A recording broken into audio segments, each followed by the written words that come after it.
Masechet Yevamot Daf Sadi. We are in the middle of a sugya talking about the question of can the rabbis uproot a law of the Torah? Rav Chisda is arguing that yes, they can, and already brought several examples of where we see precisely that. One from our Mishnah, where we say the child from the first husband becomes a mamzer. But Rabbah deflected all the proof so far and said, no, in all these cases, we're not uprooting a Doraita law. It actually was a D'Rabbanan law all along. And so now we're going to bring a few more proofs today. We begin. Tashema. Achal teruma teme'a mishalem holin tehorim.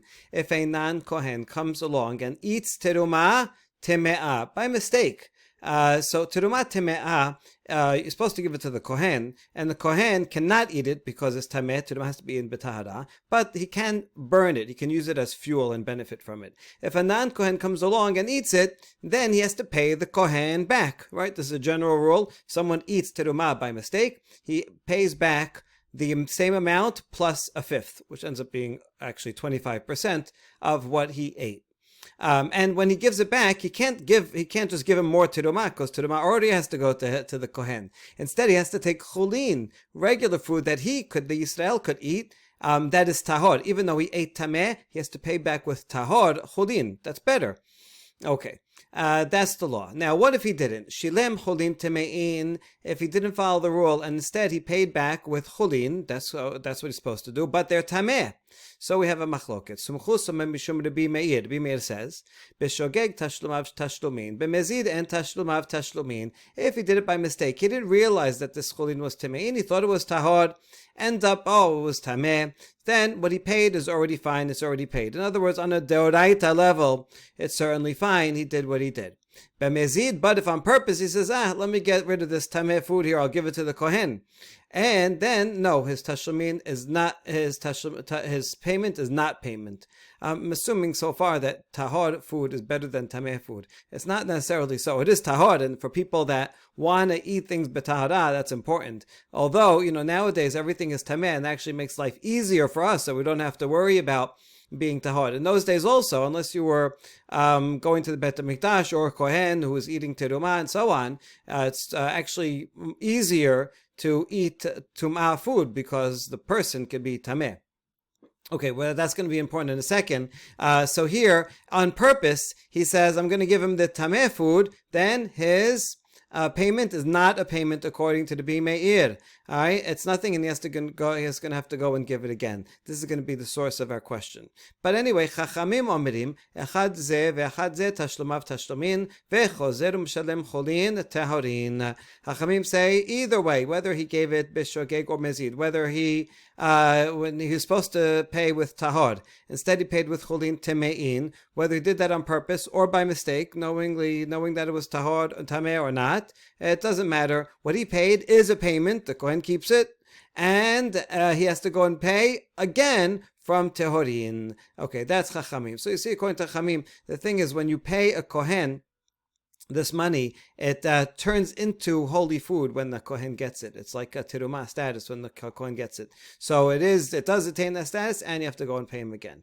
All right, now we have a question. When we analyze that baraita once before, b'mezid en tashlumav tashlumin tavo la beracha dachal mineh midi delakachazeh le bimeh tumato vekameshalem midi dekachazeh le bimeh tumato. So now when we asked, why, according to the Rabbi Meir, you say, if he did it on purpose, he gave him tameh food, cholin tameh, he paid with that on purpose. So Rabbi Meir said, the payment is not a payment at all. Give it back, and you have to give back, and you have to give tahor food. So he says, why? He should get a beracha for he's doing something actually that's even more helpful to the Kohen. How so? Because when this non-Kohen ate, he ate teruma that was tameh, which is inedible to a Kohen. The Kohen cannot eat this, not even when the Kohen is tameh. Teruma, teme'ah, can never be eaten. You just have to burn it. And now he is being repaid with chulin that's tameh, which is edible. The kohen can eat it while he is tameh. So why would you say that we should penalize him because he did this on purpose? Why? Actually, he should be even better. It should be better that he gave back chulin temein rather than tehorin. All right, so based on that question, Rabbi explains, we misread this baraita, or we were missing some words. And here is what the baraita actually says, and that'll resolve this problem. If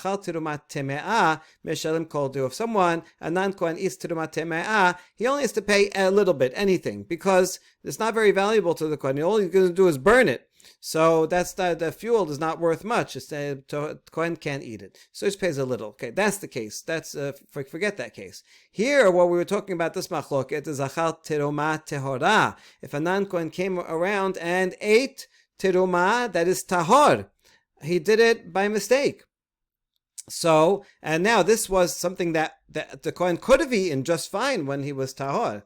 So this is a real bigger problem. In that case, Mishalem chulin tehorin, he has to pay back chulin that is tahor. Shilem chulin temein, sumchus omer mishum Rabbi Meir b'shogeg tashlumav tashlumin, b'mezid and tashlumav tashlumin. Let's say he paid back with chulin that's temein. He's supposed to bring tahor because he ate tahor, but let's say he brings tameh. In that case, that's the machloket. Rabbi Meir says if it was a mistake, then the payment is okay. On the Doraita level, you paid back something, doesn't matter if it's tameh. But if he did it on purpose, knowing I'm going to give him the tameh food, then it's not a payment. He's going to have to go and pay it again. The original payment is not considered anything. Whereas the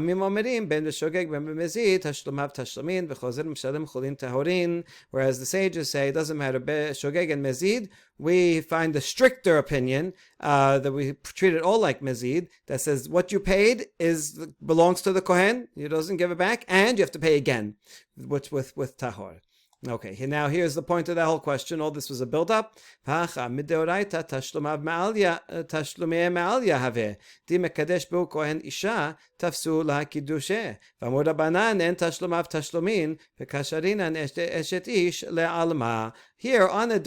level, if he paid with tameh food, it is actually a payment. And it's only the rabbis that came and said, this is not nice that you ate tahor food and you're going to pay back with tameh food. We're going to cancel it and say it doesn't belong to the kohen. Now, can you imagine, it seems like a little thing that they're doing, just to encourage, make sure the guy will pay tahor food. But this can lead to serious consequences. What if the kohen takes that very food that he thinks is his, he thinks he owns, and he goes and betroths a woman with it, and on a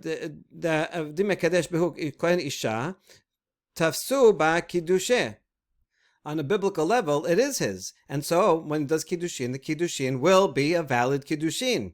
And now the rabbis are coming and saying, you know what, this guy on purpose gave him tameh instead of tahor, so we're going to take it away. And you have to you have to give another one again, and what he gave does not belong to the kohen. And so the rabbis, by saying it's not a payment, they're going to say that the consequence would be that they're going to say that kiddushin was never a kiddushin because you betrothed the woman with produce that didn't belong to you. And they're going to say, see, you were never married, and they're going to tell the woman, you can just go and marry anybody else. On the biblical level, she is Eshet Ish because she is married to the Kohen. And the rabbis are permitting an Eshet Ish to go out to the world. So this is serious consequences where the rabbis are uprooting a biblical law. So that was all the question of Rav Chisda to Rava. See, here's a case. The rabbis do have the right to uproot a biblical law. So the rabbis answer, Rabbah answers, "My en tashlumav tashlumin tekama Rabbi Meir tebaile mehedar shalomeh holin tehorin." No, when Rabbi Meir says that the payment is not a payment, he didn't mean that it doesn't belong to the kohen and it goes back to the Yisrael who ate the terumah. Rather, it means that the Yisrael has to pay again. That's all it means, that the Kohen keeps the first payment of the Tameh, but Yisrael has to pay Tehorin after that. Now we ask, Yihachi Sumchos Hainu Rabbanan. Wait a second, that Sumchos, the name of Rabbi Meir, is the same as Rabbanan, because Rabbanan also said that In the case of that, Banan said, in the case of shogeg, the payment is a payment, and you have to pay again. So it's the same thing. Then what are they arguing about? Oh,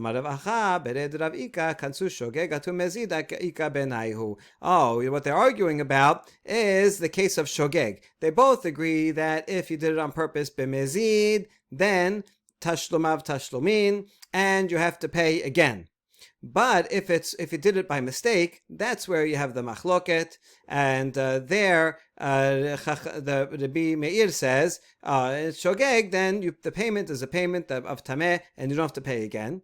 Whereas Chachamim say even in shogeg we treat it like mezid because of gezerah. If we permit, we make a knas. If you do it b'shogeg, then it's very similar to mezid, and so if you did it by mistake, that may come to do it on purpose, and therefore we're going to give the same penalty for shogeg and for mezid. We worry one is going to come to the other, whereas it does not make this kenas, does not make such a gezerah, and therefore that's all. The whole machloket is only in the bishogeg. But when he says en tashlumav tashlumin, what he really means is tashlumav tashlumin.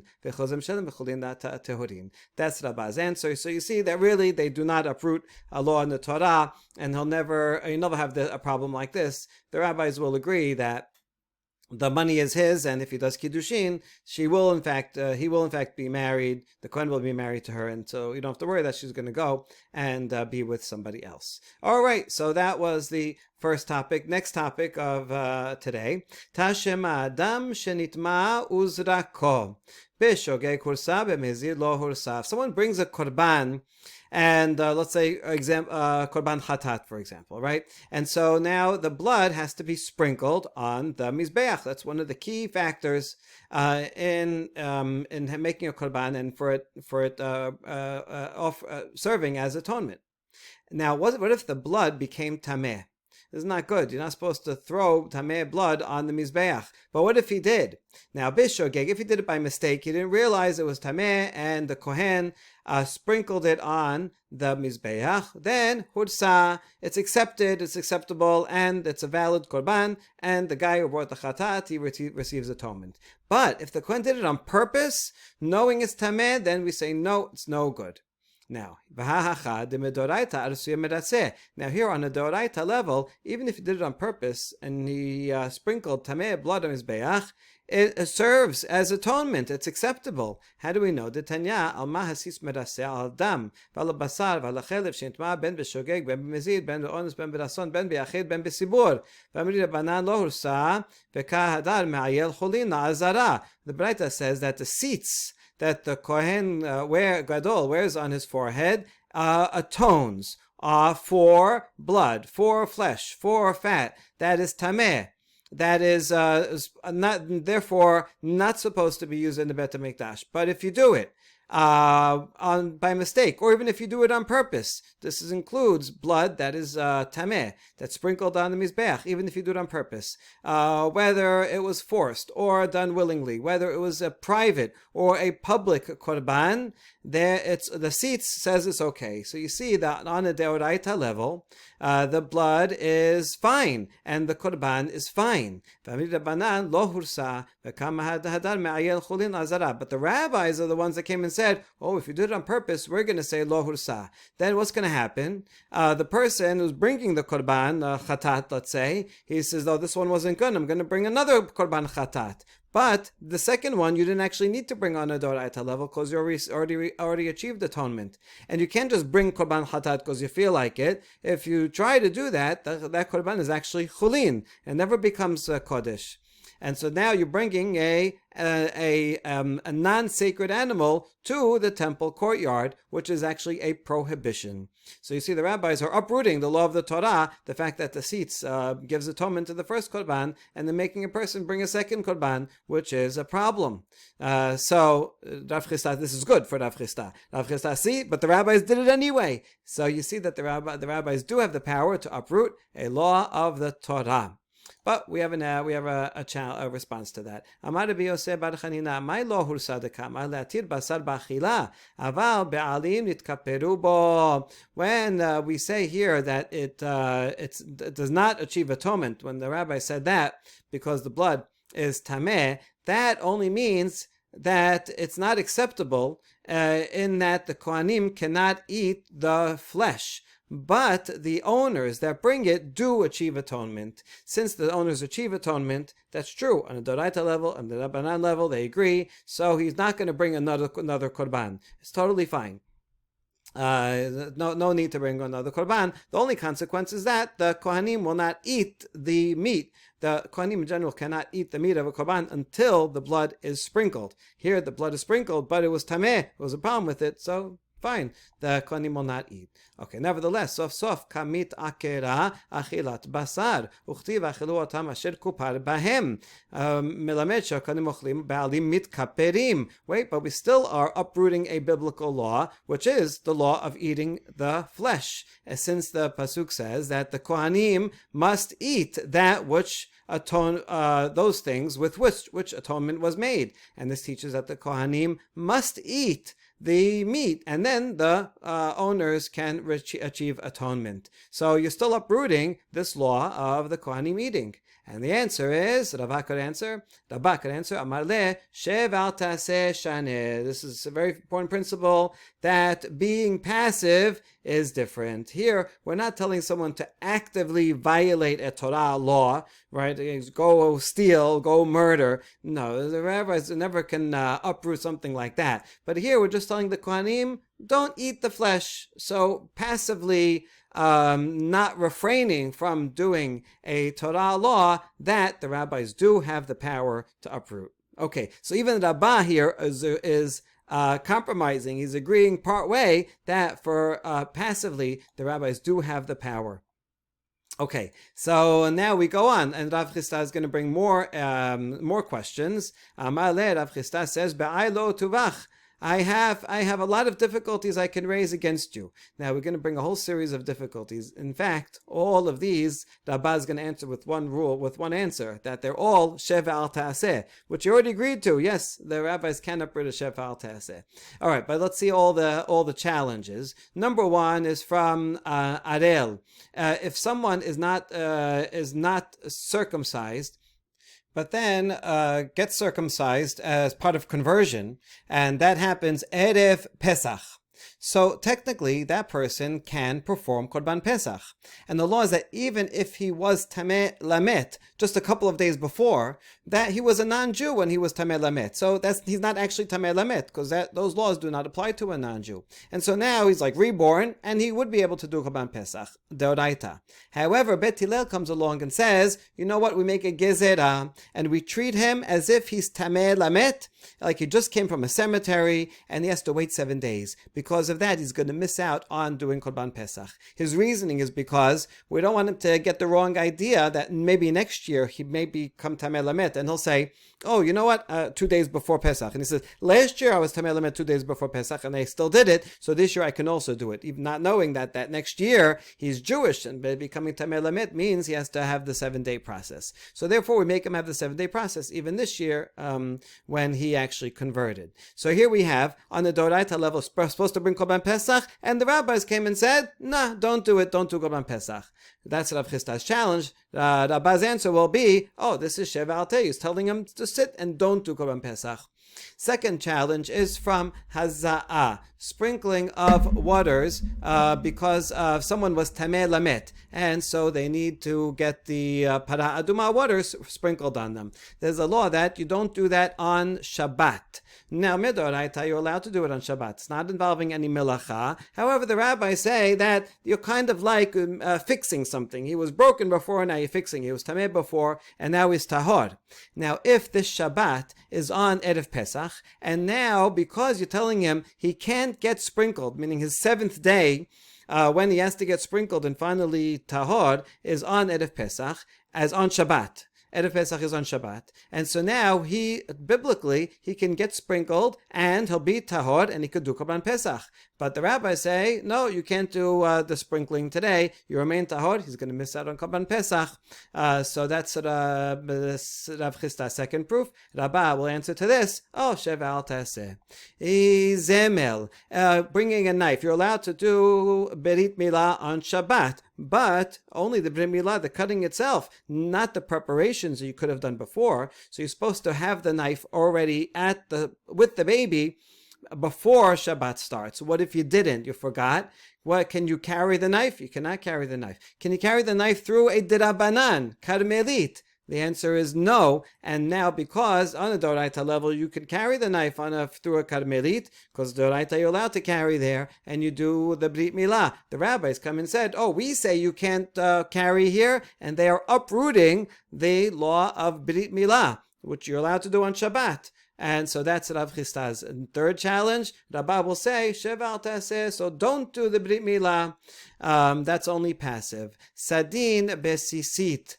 There's a law that when it comes to shatnez, you're not allowed to put wool and linen together unless it's for sisit. If you're allowed to take a linen garment and put sisit on it, even if the sisit are made out of wool. That is the general law. The rabbis came along and said, this is a problem because if someone will come to wear this linen garment with the wool sisit at night, it's a problem because at night there is no mitzvah of wearing sisit. And therefore, the person will be wearing shatnez at night, because these wool strings hanging from them are not mitzvot of sisit at night. And therefore, the rabbi said, you know what? You don't have to put sisit. You don't have to put, if you have a linen garment, don't put sisit on it. You don't have to put sisit. So now they're uprooting a biblical law. And so the answer again will be, well, you're just being passive. You're not putting it on. Okay, the next example is chibseh aseret. On Shavuot, we bring 2 lambs that are shelamim. Now you could do that even on Shabbat, because anything that you have to bring on Shabbat, you're allowed to override Shabbat and bring it. Now here's the thing. What does it mean bringing on Shabbat? It means shechita, sprinkling the blood. Sprinkling the blood on mizbeach would only be a derabanan. But anything you could do doraita or derabanan if it's necessary for Shabbat. Now here's the thing. Let's say during the week, the kohen is preparing these 2 lambs, and he does shechita with the wrong intention, with intention that this is korban olah, not a shelamim. Now it's no good. This can no longer be brought as the shelamim for the holiday. He has to bring 2 more lambs. What do you do with the first 2 lambs that are no good? Well, continue and just bring them as a regular shelamim, and that's permitted. Now that's fine during the week, but what if this happens on Shabbat? He makes a mistake and has these first 2 off lambs and has the wrong intention in mind. So now these are shilamim that he can't bring them. He's not supposed to bring them on Shabbat because they're not for the holiday anymore. So the rabbis say, you know what? Don't bring them at all. Just leave them. You can't put the blood on the mizbeach. Now here, putting the blood on the mizbeach is only the Rabbanan law, and so the rabbis are coming and saying, uproot the Torah law that says this is a sacrifice and must be put on the blood put on the mizbeach. The kohanim must eat the meat, and the rabbis are coming saying, no, because of Shabbat, we don't want to violate the Rabbanon Shabbat. Don't bring it at all. So that's another example. Rav Chista says, see, the rabbis have the right to uproot a law of the Torah. Rabbah is going to answer, no, they're just not doing something. It's passive. All right, finally, shofar and vedulav. Shofar is supposed to be blown according to the Torah on Rosh Hashanah, even if it falls out on Shabbat. It doesn't matter, you still bring it. Lulav is brought for in the Bet HaMikdash for 7 days, and it's brought even on Shabbat.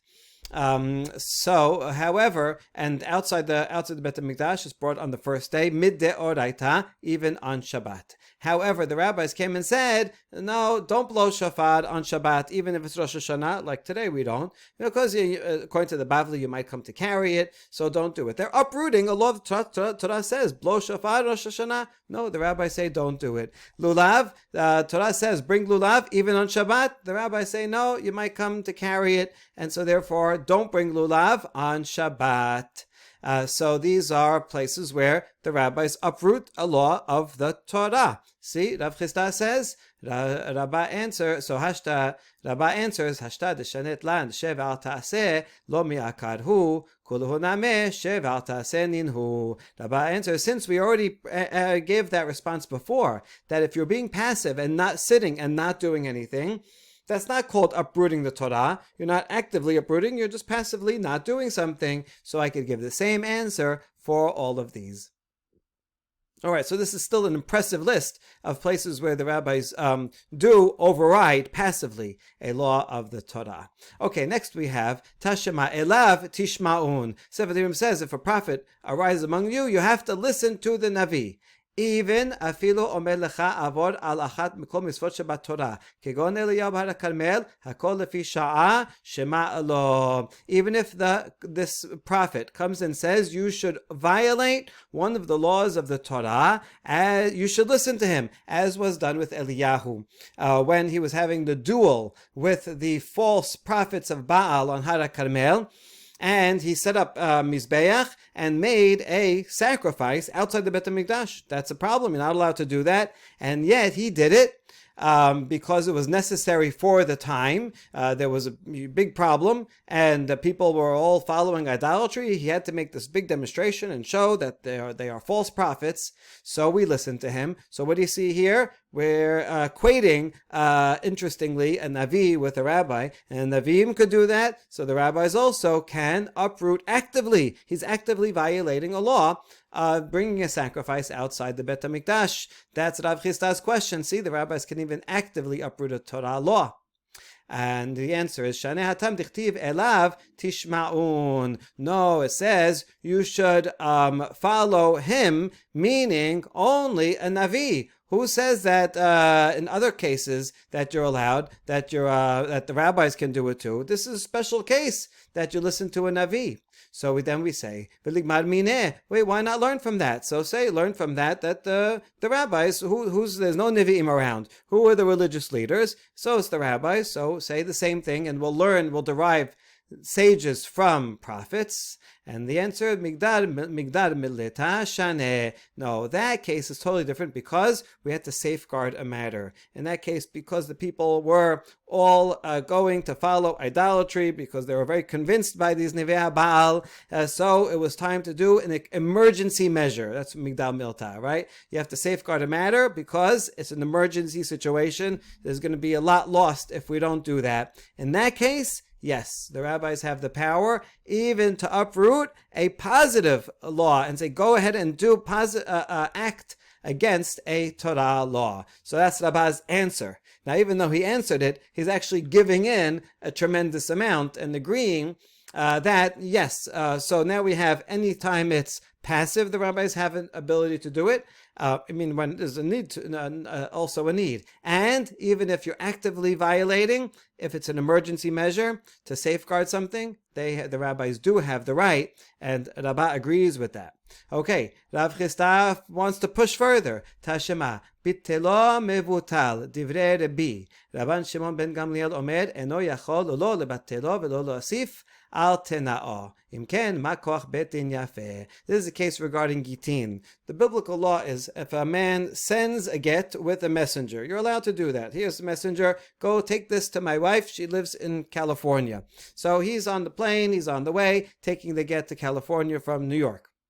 In the meantime, he says, the husband says, I changed my mind. He goes to a bet din and he says, listen, this get that I sent, it didn't get to her yet. So she's not divorced yet. I am nullifying that get. On a biblical level, he's allowed to do that, and that get will be no good. However, the rabbi said this is going to cause a lot of problems because there's no communication back then. And so she is going to receive the get, thinking that's a valid get. She's going to go remarry. In the meantime, he nullified the get, and she is actually still married to the first husband, and now she's going to commit adultery unknowingly. So the rabbi said, no, the guy is not allowed to undo the get without the wife being present. Or if you actually have the messenger, bring him back. Then you can undo it, but not in a way that while the messenger is on the way, if she's not going to know. So now the rabbi said you're not allowed to do it. What if he does anyway? He goes and gets 3 people and says that get is nullified.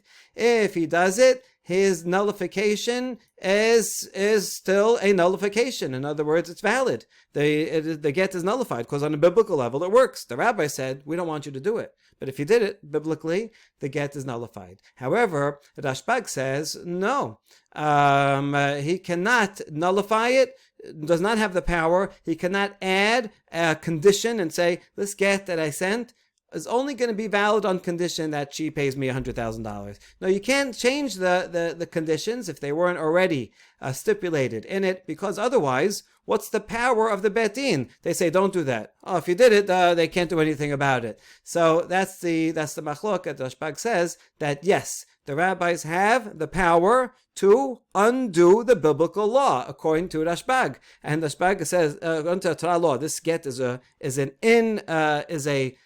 valid get, because you're allowed to, on biblical level, this get is an invalid get, because you are allowed to invalidate the get before it gets to her. And the rabbis come and say, it's a valid get, go ahead and get married. On Doraita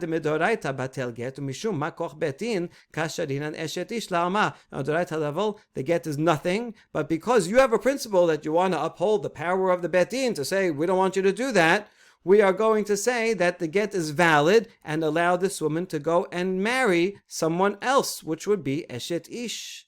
That's a tremendous question. The answer is man de mekadesh adatad rabbanan mekadesh v'afke'inu rabbanan kiddushin. Anytime someone does kiddushin, they always do it with the rabbis in mind. We say hared mekadesh etli kedat Moshe veYisrael, according to the law of Moses and Israel, meaning according to the authorities of the law, which is the rabbis. And therefore, every kiddushin is made with implicit stipulation that we're going to do it with the authority, with the agreement of the rabbis. Therefore, the rabbis have the authority to retroactively say that kiddushin that you did, we are undoing it. We don't like it. We don't want you to have done that kiddushin, because look how you're playing around with the system now and nullifying the get. So you know what? You were never married.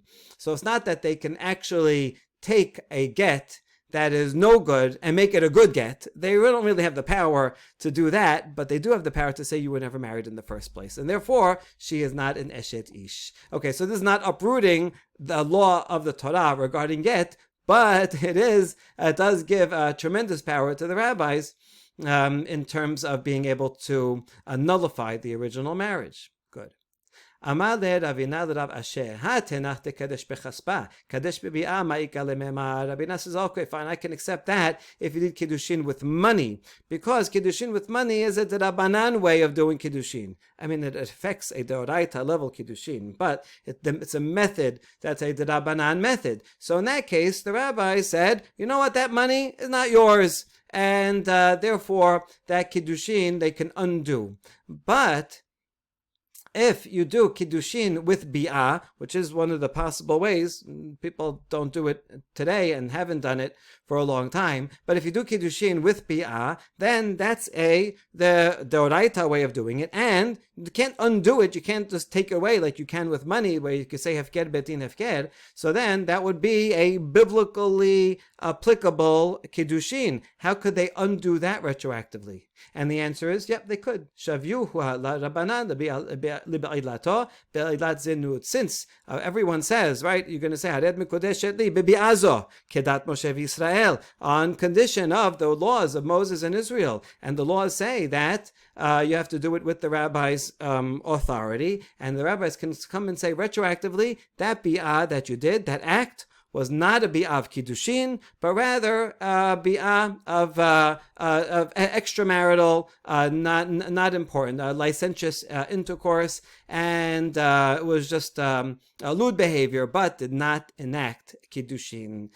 So there you go. That answers that question. All right, next challenge. Tashema Amar Rabbi Elazar ben Yaakov Shamati shebetin makin ve'onshin shelo min haTorah ve'lo la'avor al divrei Torah ela la'asot seyag laTorah. So Rabbi Elazar ben Yaakov says he heard that the Bet Din can give someone lashes or any other punishment, even though it's not a biblically authorized punishment, And this would not be violating the Torah, but rather making a fence around the Torah. In other words, if you see that there's a rampant violation of a certain law, even if it's a lower level law that you only have to, there's no punishment for it, or a low level punishment, but the rabbis see people are not following it. There's a rampant violation, so they can add more punishment, and that means they are, they may be hitting people, which you're not allowed to do without good reason, or even give capital punishment. You're not allowed. That's murder if it's not authorized by the Torah. Yes, the rabbis can do that. So this is an active way of uprooting something from the Torah. This is all Rav Chista's question. And we have an actual case of Maaseh B'Adam Echad, Sherachav al sus b'Shabbat, b'Yimei Yevanim, ve'ebi'uhu lebet din uskaluhu, lo mipnei shera'oi lekach, ela she'asha'a serika lekach. There was a case of a man who rode on a horse on Shabbat back in the Hellenistic times and days of the Greeks. And they brought him to Bet Din, and they gave him capital punishment. Not that he was deserving of it, but the hour needed it because there was a huge violation. And now riding a horse on Shabbat in the Talmud Bavli says that's only the Rabbanan, because Gezerah, you may come to pull off a branch in order to hit the horse. So even though it's only a Rabbanan, nevertheless they gave him capital punishment for it. So you see that they actively went against a punishment of the Torah and committed murder. That was allowed. They can do that because it was an emergency measure. And parenthetically, riding a horse on Shabbat, only in the Bavli is it considered a D'Rabbanan. If you look in Yerushalmi, earlier sources, it's considered D'Oraita. Your animals have to rest, and you're riding an animal, and so that would be in the Ten Commandments. You can't use your animal. So back then, in the times of the Yevanim, which was before the Talmud Bavli, it could be that Bet Din actually considered it a D'Oraita violation of Shabbat, and that's why they stoned him to death. Right? If you remember Acher, right? Elisha Acher, when rabbis wanted to say, look how he went off the derech, what's the worst thing that they say? Oh, he was riding a horse on Shabbat. If it's only the Rabbanan, so it's not the worst thing that one could do. It means that in those days it was considered D'Oraita. But nevertheless, now that the Bavli understands riding a horse on Shabbat as a D'Rabbanan, and we look back at the story and say, see, they overrode the biblical punishment and gave someone death penalty. And not only that, so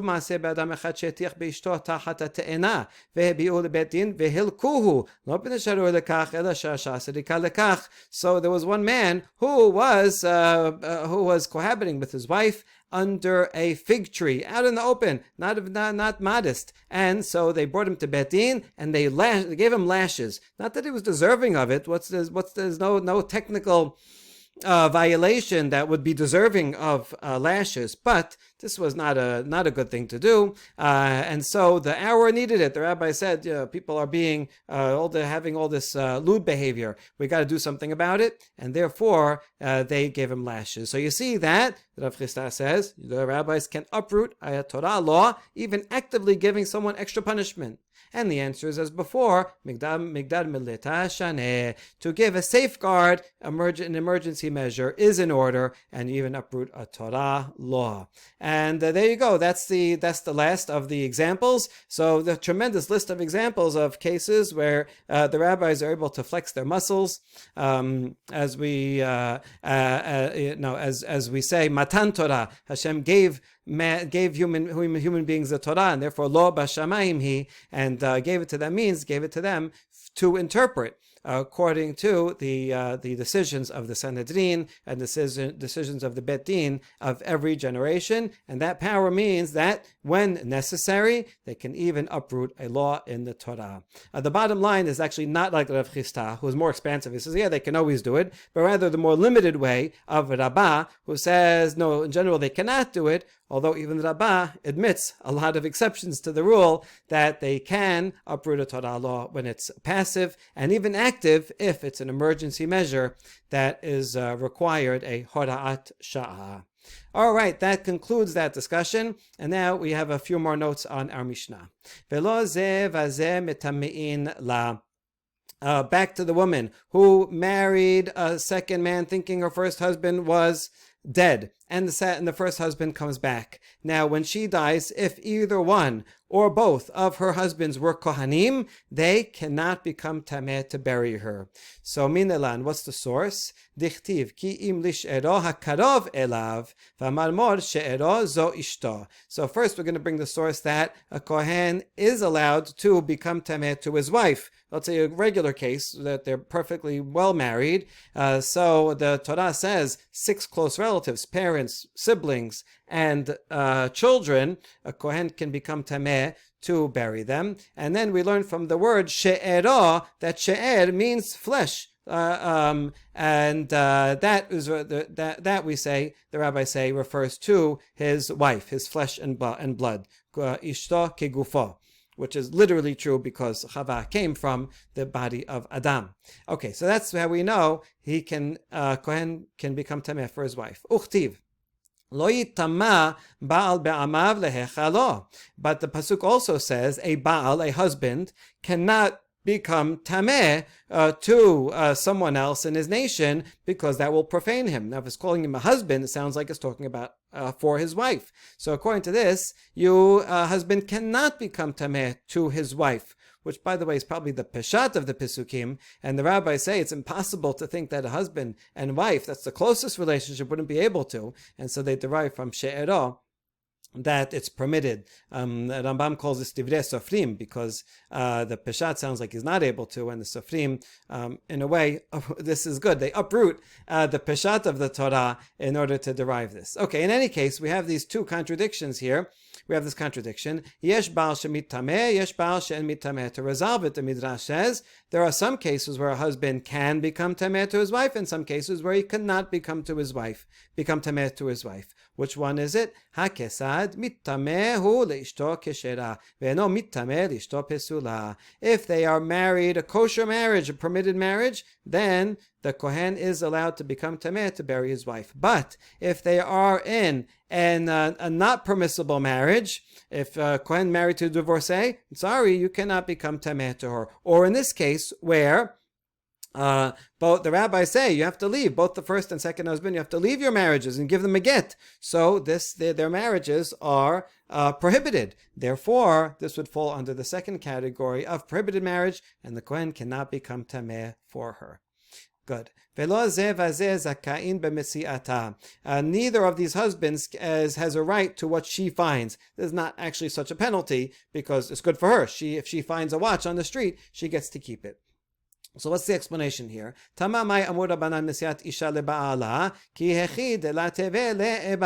general, in a perfectly good marriage, what's the reason the rabbi said that if she finds something in the street, it goes to her husband, so that there will not be hatred between them or jealousy. The husband is going to say, she found a bag of gold coins. Oh, see, I'm rich. I'm going to go spend it. The husband says, well, wait a second. I'm the breadwinner here. I go work hard to bring food on the table. I still have to feed you, and you're going to go and spend all this money? No, I'm in charge of the finances. So in order to prevent fighting about money, we say it all goes to the husband. But here, that's in a regular case. Here, here we want them to have enmity. We want them to fight because the rabbis say they are not allowed to stay together. So it's good. Let her find something and keep it. And the husband will say, hey, how can you keep that? It's mine. He's going to say it's mine.